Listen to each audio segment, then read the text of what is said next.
যাদের একদম টাকা পয়সা নাই, মনে আকাঙ্ক্ষা হজের সব পাবো না, হ্যাঁ, গরিব আছে না, তারা হজের সব পাইতে চায়, তাদের জন্য হলো জীবিত পিতা মাতা যদি থাকে, পিতা মাতার দিক ভক্তি সহকারে যদি তাকায়, সে ফরজ হজের সব পাবে। সুবহানাল্লাহ।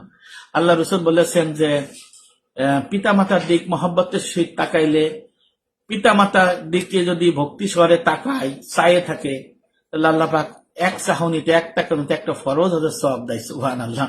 আমার নবীকে বলা হলো, ইয়া রাসূলুল্লাহ, পিতা মাতার দিক যতবার তাকাবে ততবারই ফরজ হজের সব পাবে?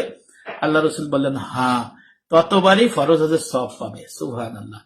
যার পিতা আছে মাতা আছে, তারা হজ করার সামর্থ্য নাই, হজের সব পাইতে পারেন আরো বেশি।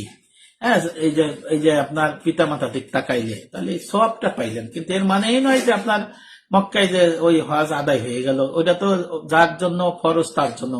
যেহেতু আপনার হজ ফরজ না, সেই ক্ষেত্রে আপনার মনে আকাঙ্ক্ষা থাকতে পারে, হায় আল্লাহ, আমি হজে করতে পারিনি, আমি সব পাইলাম না। তাই জন্য আল্লাহ রসুল বলে দিয়েছেন যে পিতা মাতার দিক যতবার তাকাবা ততবার ফরজ হজের সব পাবা। নবীকে বলা হল, ইয়া রাসূলুল্লাহ, যদি অনেকবার তাকানো হয়, আল্লাহ রসুল বললেন, যতবার তুমি তোমার পিতা মাতার দিকে মোহাম্মতের সহিত চাইয়ে থাকবা, তাকাবা, দৃষ্টি দিবা, ততবার আমার রব তোমাকে ততবার তোমার রব আমাকে একটা একটা করে তোমাকে ফরজ হজের সব দান করবে। সুবহানাল্লাহ।